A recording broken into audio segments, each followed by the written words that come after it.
Quero fazer agora uma leitura bíblica devocional, amém?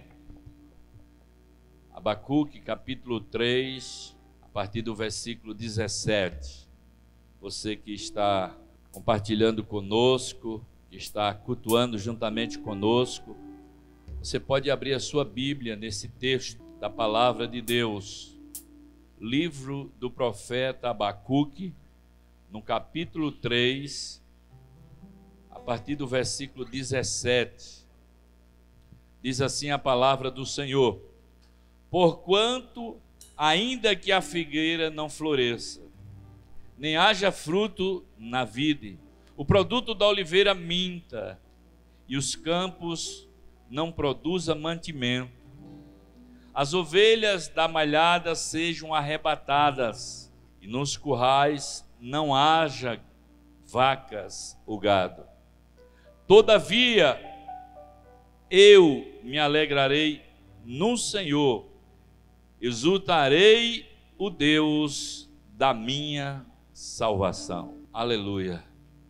Amados, esse texto do profeta Abacuque, ele é bem propício para esse momento.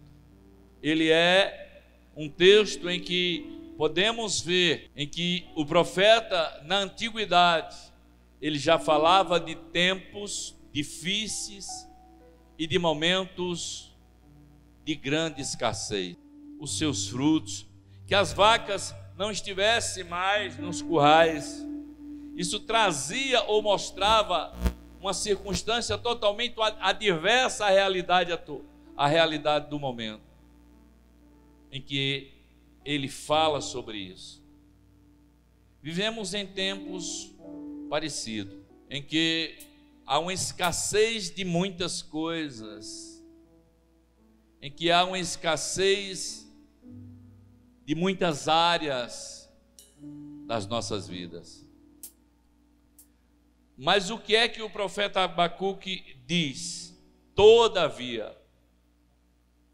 Essa palavra todavia, ele está dizendo, além da circunstância, além dos problemas, além das dificuldades, além de qualquer coisa que possa acontecer, eu me alegrarei.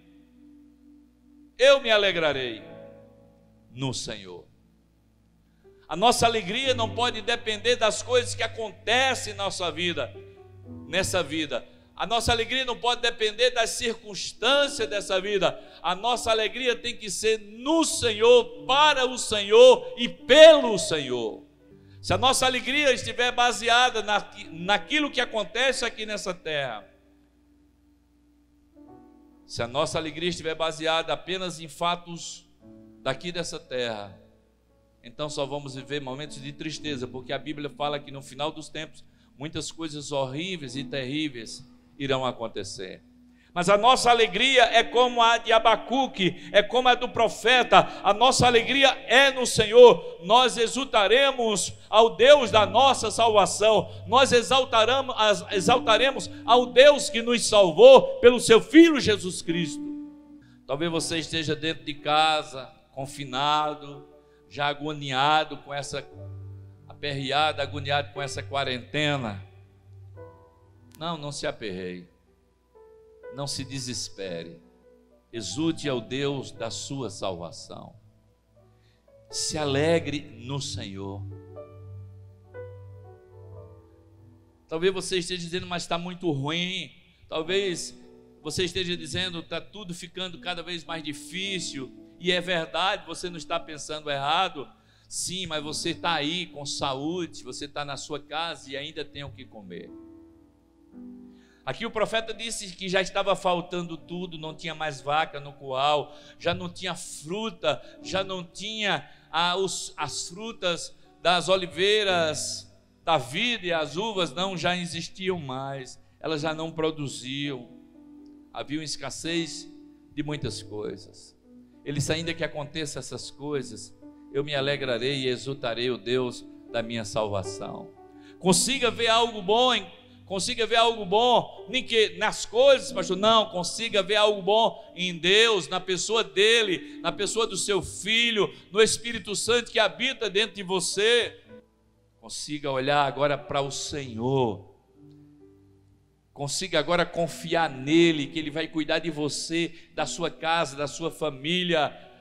Confie no que está escrito na sua palavra, se alegre no que ele escreveu ao teu respeito, se alegre no que ele falou ao teu respeito. Ele disse: eu estarei convosco todos os dias. Ele disse: não temas, porque eu sou contigo, eu te esforço e te ajudo, e te sustento com a minha mão forte de justiça. Ele disse: praga nenhuma chegará à tua casa, nenhum mal te sucederá, porque eu, Senhor, estou contigo.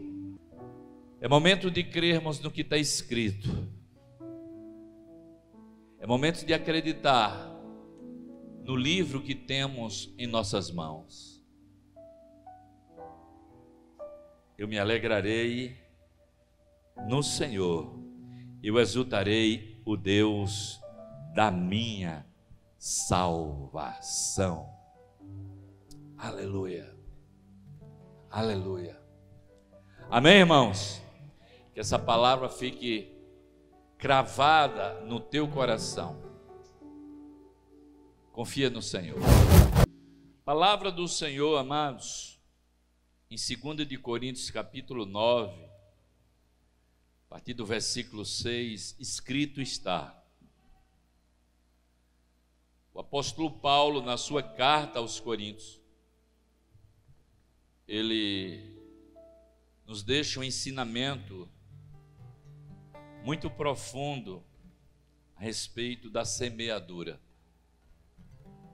Diz assim: digo isto, que o que semeia pouco, pouco também ceifará, e o que semeia com abundância também ceifará. Cada um contribua segundo o propôs no seu coração, não com tristeza ou por necessidade, porque Deus ama ao que dá com alegria. E Deus é poderoso para tornar abundante em vós toda graça, a fim de que, tendo sempre em tudo toda a suficiência, superabundeis em toda boa obra, conforme está escrito: espalhou, deu aos pobres, a sua justiça permanece para sempre. Ora, aquele que dá semente ao que semeia e pão para comer, também multiplicará a vossa sementeira e aumentará os frutos da vossa justiça. Versículo 11: para que em tudo enriqueçais para toda beneficência, a qual faz que por nós se deem graças ou glória a Deus. Pronto, aqui está um dos textos do Novo Testamento em que Paulo fala da semeadura, ou da lei da semeadura. Paulo diz que o que semeia pouco, pouco também ceifará, mas o que semeia com abundância também ceifará. E diz que Deus, ele é poderoso. Ele é poderoso, a Bíblia é quem está dizendo, para que torne isso abundante em vós em toda graça. A Bíblia diz que ele é quem dá a semente ao que semeia. Então toda semente que vem à sua mão é Deus que coloca, é Deus que dá a semente. A Bíblia diz que Deus abençoa o que dá com alegria, que Deus, ele vê quando você entrega com alegria a semente que ele confiou e colocou nas tuas mãos. Então esse é o momento dos dízimos, das ofertas.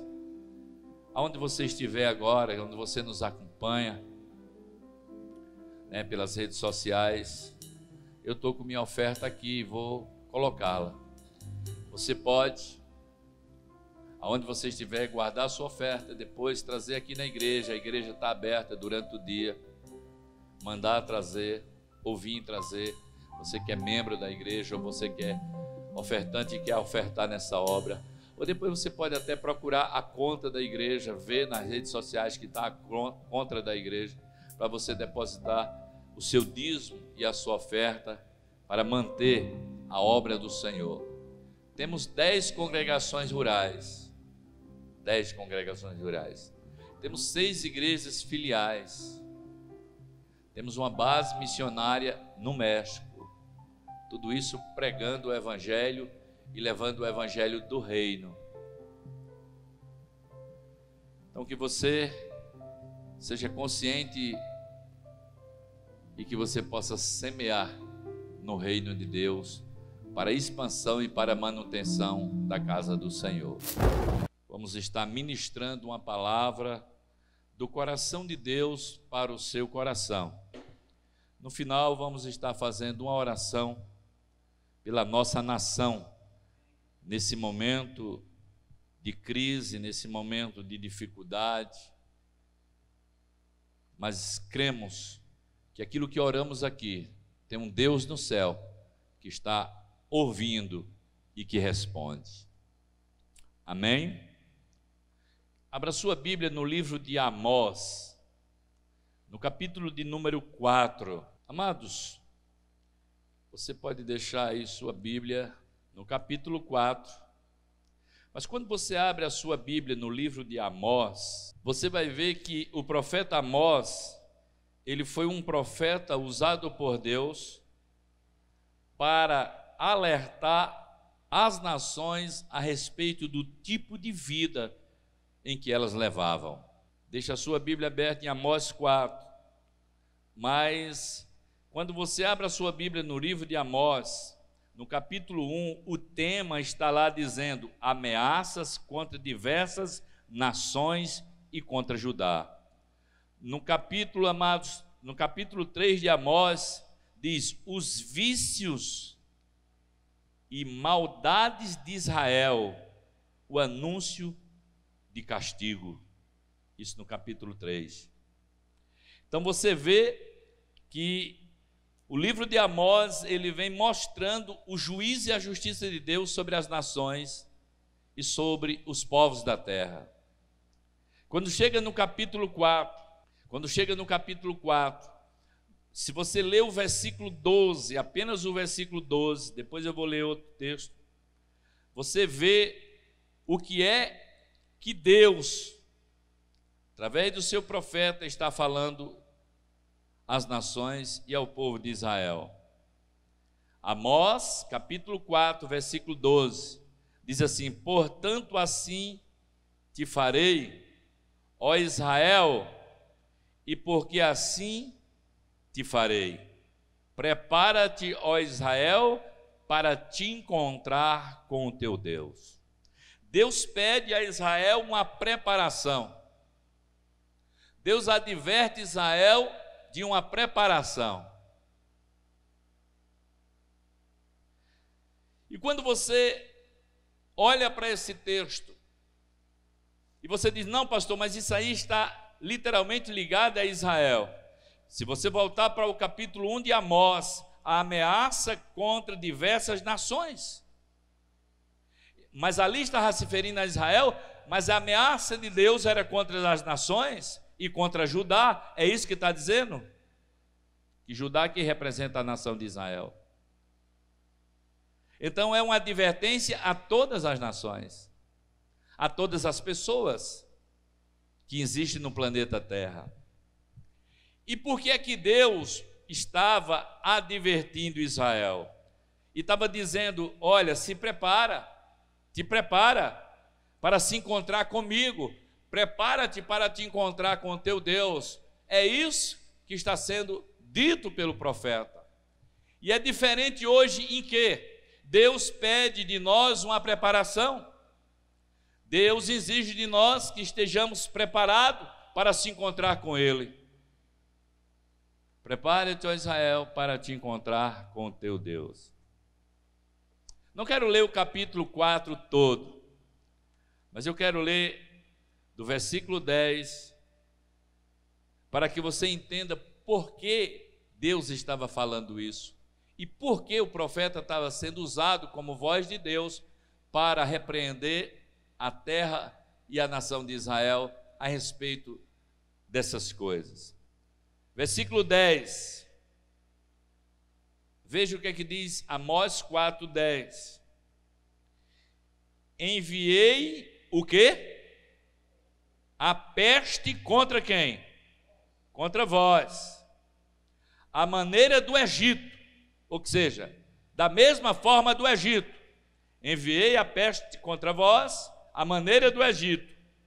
Os vossos jovens matei a espada, e os vossos cavalos deixei levar presos, e o fedor dos vossos exércitos fiz subir aos vossos narizes. Contudo, não vos convertestes a quem? A mim, diz o Senhor. Quer dizer, Deus disse, eu permiti tudo isso, mas nem mesmo assim vocês se converteram a mim. Versículo 11. Subverti alguns entre vós, como Deus subverteu Sodoma e Gomorra, e vos fostes como um tição arrebatado do fogo. Contudo, não vos convertestes a mim, diz o Senhor. Aí no versículo 12 diz agora: prepara-te, ó Israel, para te encontrar com o teu Deus. Deus estava advertindo? Deus estava falando com as nações? Ele estava dizendo, fiz isso, fiz aquilo, fiz isso, fiz aquilo, mas o coração continua duro, mas o coração continua fechado, mas as pessoas continuam incrédulas, continuam adorando ídolos, continuam adorando estátua, continua curtindo o carnaval, continua pecando, continua se prostituindo, continua valorizando mais as coisas materiais do que as coisas espirituais. Ele disse, mesmo assim não te convertessem a mim. Quando nós olhamos o que está acontecendo hoje, já aconteceu no passado e vai acontecer coisas ainda no futuro. Quando o profeta é usado para dizer, prepara-te para te encontrar com o teu Deus, ele falou do que Deus tinha falado antes, para que o povo se convertesse, mas, pelo contrário, endureceram o seu coração. O que será que tudo isso vai trazer para nós? O que tudo isso trará como reflexão? Eu estava vendo no Facebook as pessoas combinando entre duas cidades para fazer uma festa, quando passar tudo isso. Será que tudo isso que está acontecendo é para que as duas cidades se unirem para fazer uma festa? Será que é para isso? Será que tudo isso que está acontecendo é levar as pessoas a isso? Em vez de levar as pessoas a uma reflexão, em vez de levar as pessoas a um pensamento que levasse a Deus, em vez de levar as pessoas a um sentimento de arrependimento, de se converter, tem gente que está dizendo, quando nós saímos daqui, vamos fazer uma festa.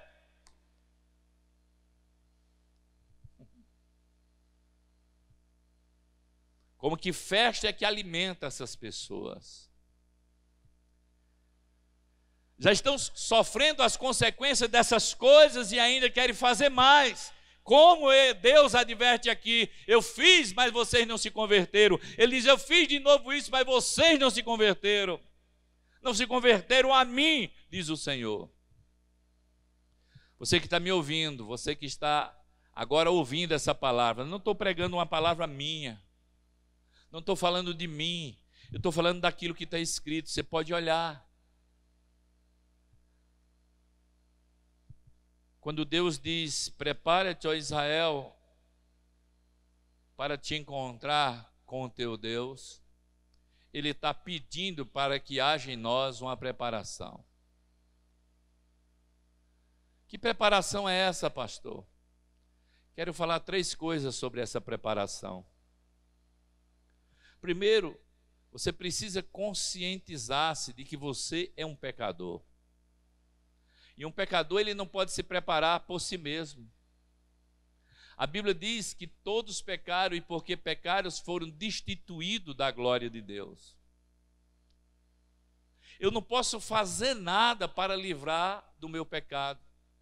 Nenhum homem pode fazer nada para limpar os seus pecados. Ninguém. Eu dei uma esmola a alguém. Isso não livrou o teu pecado. Eu fiz um favor a alguém. Isso não livrou o teu pecado. Eu ajudei muita gente. Isso não livrou o teu pecado. Só existe uma coisa que livra você do seu pecado. É o sangue de Jesus. A Bíblia diz, e o sangue de Jesus Cristo, seu Filho, é que nos purifica de todo o pecado. Então, qual é a primeira preparação que eu tenho que fazer? Qual é a minha primeira atitude? Me arrepender dos meus pecados. Eu tenho que me arrepender dos meus atos. E se arrepender dos meus atos não é dizer estou arrependido. Não. Tem pessoas que dizem que está arrependido, mas depois volta a fazer novamente.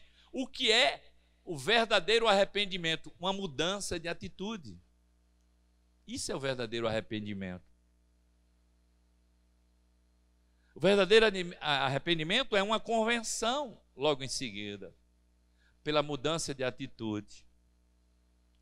Então, das 3 coisas que eu disse que ia falar sobre se preparar para encontrar com Deus, é que a primeira coisa que eu tenho que fazer é me arrepender. Deus exige de nós um arrependimento. Deus exige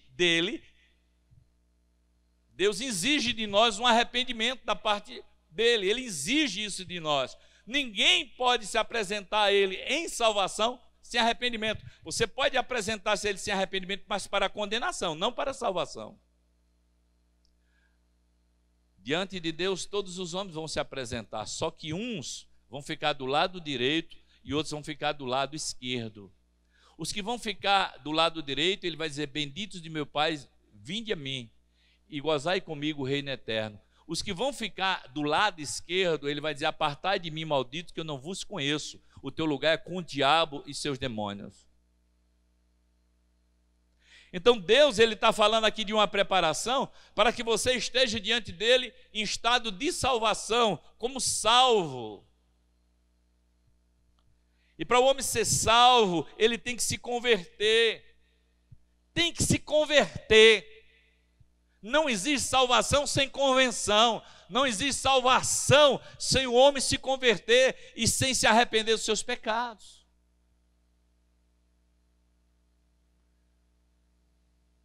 Deus disse, enviei a peste sobre toda a terra, mas eles não quiseram se converter. Está aqui, escrito.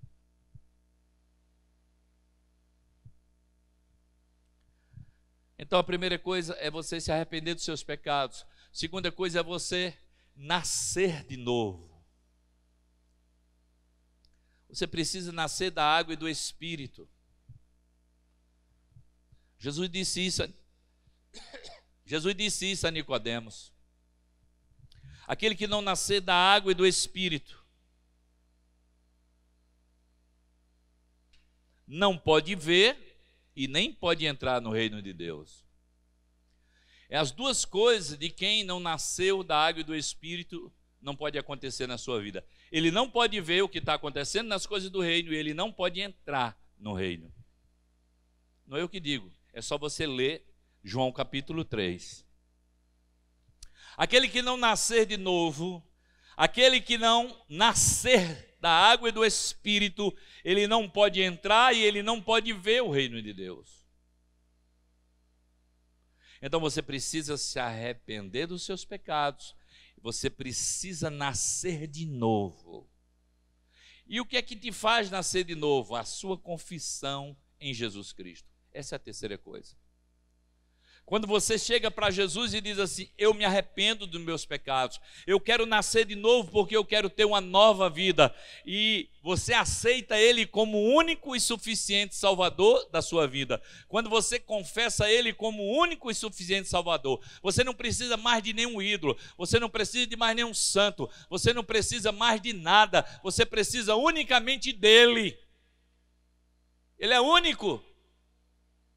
A Bíblia diz que ele é o único mediador entre Deus e os homens. Não existe outro mediador, ele é o único mediador entre Deus e os homens. Então, quando você arrepende-se dos seus pecados, quando você nasce de novo, aceitando a Cristo como esperança sua na salvação, aí sim, você tem aí uma pessoa dentro de si convertida ao Senhor, para viver uma nova vida, para viver uma nova história. E aí sim você está preparado diante de Deus para se encontrar com Ele. Quem nos prepara é Jesus Cristo pelo seu sangue, porque nos lava do pecado. Quem nos prepara é Ele, porque foi Ele a primícia da ressurreição. Então você tem que entender isso, meu amado. Você tem que entender isso, minha amada. Mas pastor, o que é que tudo isso que está acontecendo hoje tem a ver com isso que o Senhor está pregando?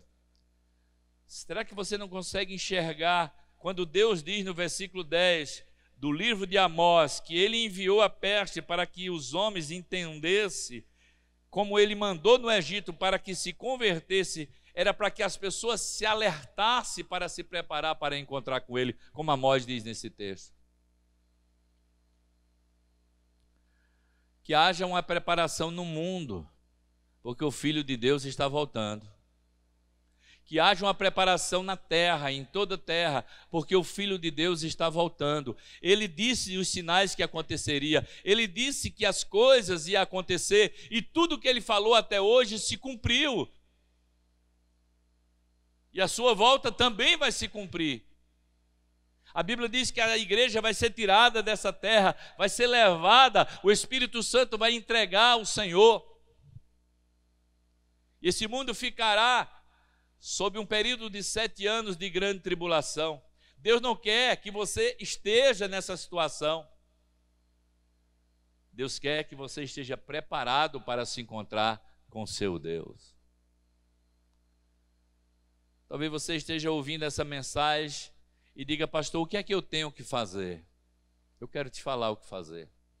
Arrepende-te de todos os teus pecados.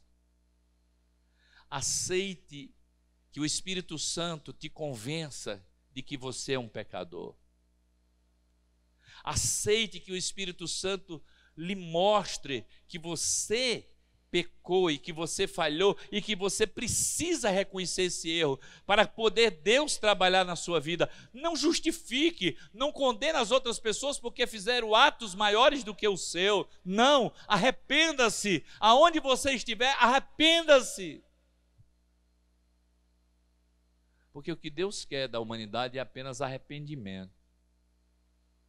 Porque nós não temos como pagar. A Bíblia diz que daria o homem pelo preço da sua alma. Que daria o homem? O homem não tem o que pagar pelo preço da sua alma. Por quê? Porque Jesus já pagou esse preço. Ele é o único que pagou esse preço.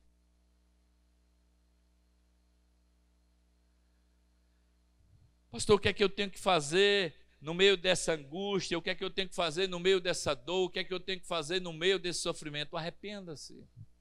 Entre no seu quarto. Diga, Jesus, eu estou arrependido dos meus pecados. Eu estou arrependido das minhas falhas, das minhas transgressões. Não quero justificar nenhuma delas. Eu quero reconhecer que falhei. Eu quero reconhecer que não fui aquilo que deveria ser diante de Ti, Senhor. Vivi uma vida de aparência, vivi uma vida em que para as pessoas eu era uma coisa, mas dentro de mim eu sei que sou outra. Reconheçamos o erro, a nossa falha diante do Senhor, porque nenhum homem na terra tem poder de nos julgar, mas Ele tem. Ele tem. E quando nos arrependemos, nós podemos ver a misericórdia de Jesus como aquele ladrão lá na cruz. Jesus tinha 3 cruzes. Jesus estava no meio, tinha um ladrão à sua direita e outro ladrão à sua esquerda. Um dos ladrões, ou um dos malfeitores que a Bíblia diz, malfeitores, diz Jesus, se tu és o Filho de Deus, livra-te a ti mesmo e a nós. Ele dizendo isso como forma de escárnio e de provocação a Jesus Cristo. Se tu és o Filho de Deus, questionando Jesus Cristo, a pessoa de Jesus Cristo. O outro ladrão ou outro malfeitor se incomodou com aquilo. Ele se incomodou com aquela palavra que o outro disse, mas tu, estando na mesma condenação, não temes a Deus? E ele disse, nós estamos aqui porque merecemos, porque somos maus. Ele não. Nós estamos aqui porque somos malfeitores. Ele reconheceu o seu pecado, ele reconheceu sua falha, ele reconheceu sua fraqueza humana, carnal. E ele olha para Jesus, em vez de provocar Jesus, em vez de questionar Jesus, dizendo, se tu és o Filho de Deus, ele disse, Jesus, quando entrares no teu reino, lembra-te de mim. Apenas isso. Ele tinha plena confiança de que Jesus era o Filho de Deus e que ele ia entrar no reino de Deus, ele ia estar aos céus. Ele disse, lembra-se de mim. Ele não disse nem me salva, ele não me disse nem me livra da morte. Ele disse, não, só se lembre de mim. Veja o tamanho da humilhação e da humildade daquele homem. Jesus faz um esforço tremendo, porque Jesus tinha sido chicoteado, Jesus tinha sido castigado tremendamente, mas ele se esforça muito para responder aquele homem e diz, te digo hoje, estarás comigo no paraíso. Foi que salvou aquele homem, sua atitude de arrependimento e de acreditar de que Jesus Cristo era o Filho de Deus e que podia lembrar dele e salvá-lo. É isso que eu e você tem que fazer, entrar no nosso quarto, aonde nós estivermos, se ajoelhar, ou de pé, ou sentado, e dizer, Jesus, lembra-te de mim, que sou um pecador, que sou um malfeitor, mas lembra-te de mim, quando entrares no teu reino. Oh, Jesus, já estás no teu reino, lembra-te de mim, lembra da minha pessoa, lembra de mim, Senhor.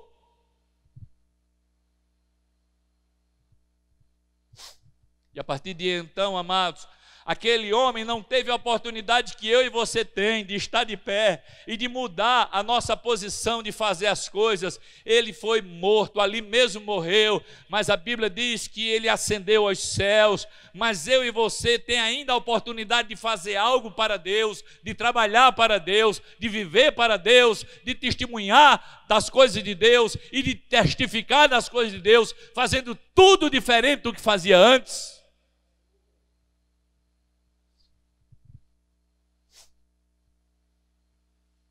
Prepara-te, ó Israel, para te encontrar com o teu Deus.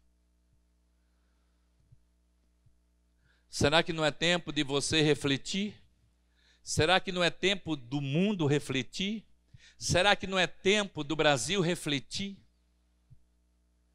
Será que não é tempo de nos questionarmos do que estamos fazendo, pensando e agindo?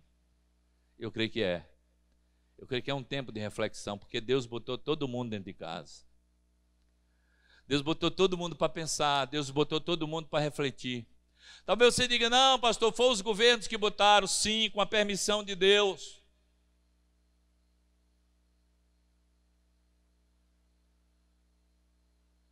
Que nós possamos refletir nesse momento. Que nós possamos pensar em uma criança que nasceu hoje,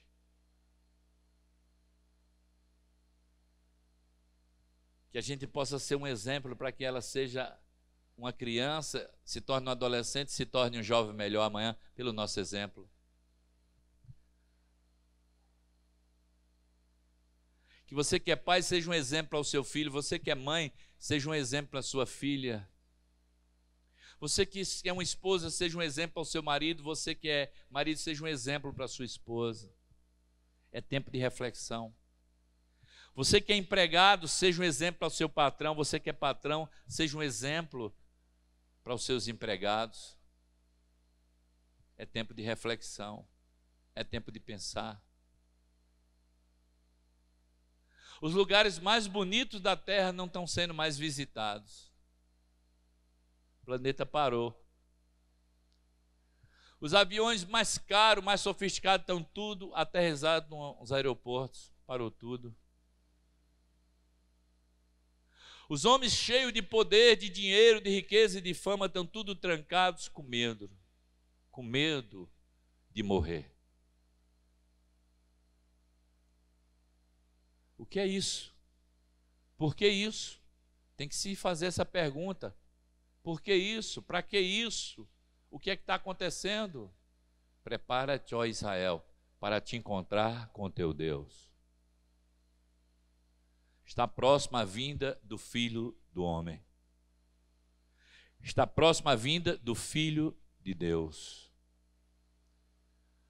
Ah, pastor, mas eu já sou crente. Amém. Alinha cada vez mais a tua vida. Alinha cada vez mais a tua casa. Porque quando pregamos dessa forma e dessa palavra, não estamos aplicando essa palavra apenas às pessoas que nunca entrou dentro de uma igreja, mas a todas as pessoas. É um tempo de reflexão. É tempo de melhorarmos. Deus quer melhorar as pessoas.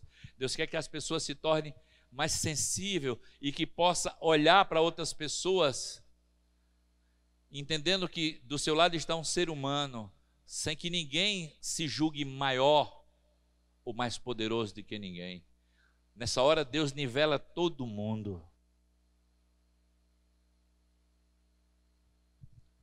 Que possamos refletir nesse momento. Que possa estarmos preparados para se encontrar com o nosso Deus, sem nenhum receio de subirmos com o sangue de Jesus sobre a nossa vida. Amém? Que Deus aplique essa palavra no teu coração. A palavra de Amós foi para que Israel se convertesse. A palavra de Amós é para que as nações se convertessem ao Senhor. E a palavra de Deus dessa geração é para que se convertam ao Senhor. Para que se convertam verdadeiramente ao Senhor. E fica essa palavra de reflexão nessa noite, para mim e para a sua vida, no nome de Jesus. Amém? Quero fazer aqui agora um ato profético, fazer uma oração. Quero chamar o pessoal do louvor que está aqui conosco para o altar. Queria que ficasse comigo aqui do lado e do outro, para a gente fazer aqui um ato profético. Amém? Mesma quantidade que estiver de um lado, seja do outro aqui, já se só para cá. Para que a gente faça aqui uma oração pela nossa nação, como um ato profético. Amém? Mais para cá. Isso. Pronto. Fica aqui, já se pode vir mais para cá. Nós vamos nos ajoelhar aqui, no altar do Senhor, e vamos fazer uma oração pelo Brasil. Amém? Todo o Brasil está precisando de que nós interceda por ele. Ah, pastor, o mundo inteiro está, é verdade. E cada nação está orando por sua nação. Cada nação está passando suas aflições e suas dificuldades. E nós também estamos passando a nossa. Mas no altar do Senhor está aqui os levitas, os instrumentistas da casa do Senhor. Estamos como ato de humilhação perante o Senhor pela nossa nação. Orar pela nossa nação. Vamos nos curvar diante de Deus e orarmos a Ele. Soberano Deus e amado Pai, nessa hora, Senhor, nós nos curvamos, nos ajoelhamos, não só fisicamente, mas também espiritualmente, diante de Ti. E queremos, Pai, interceder agora pela nossa nação, pelo nosso país. Aonde estiver agora um brasileiro, Senhor, aonde estiver, que o Senhor esteja com os olhos sobre ele nesse momento. Que o Senhor esteja tirando as angústias, os medos, os temores. Que o Senhor esteja fortalecendo sua vida, sua casa, sua família. que o Senhor esteja fazendo com que não falte o pão, a alimentação, o vestir, o calçar. Sabemos que estamos vivendo uma das maiores crises em toda a terra. Mas apresentamos a Ti o nosso país, o nosso Brasil. Que um dia, Senhor, quando foi instituído a nação de Israel para se tornar verdadeiramente uma nação, foi um brasileiro, com voto Minerva, que disse que Israel se tornaria uma nação. Foi um brasileiro que deu esse voto. E sei que a Bíblia diz que quem beneficia Israel será beneficiado pelo Senhor. Eu creio, Senhor, que nesse momento de pandemia, a Tua mão vai estar estendida para livrar. Não vai acontecer aquilo que estão profetizando. Não vai acontecer aquilo que as pessoas de má consciência, de má entendimento quer que aconteça. Ou profetiza que aconteça. Porque há um Deus nessa nação. Essa nação não é uma nação sem Deus. Há um Deus sobre essa nação. Um único Deus verdadeiro. Ele é o único.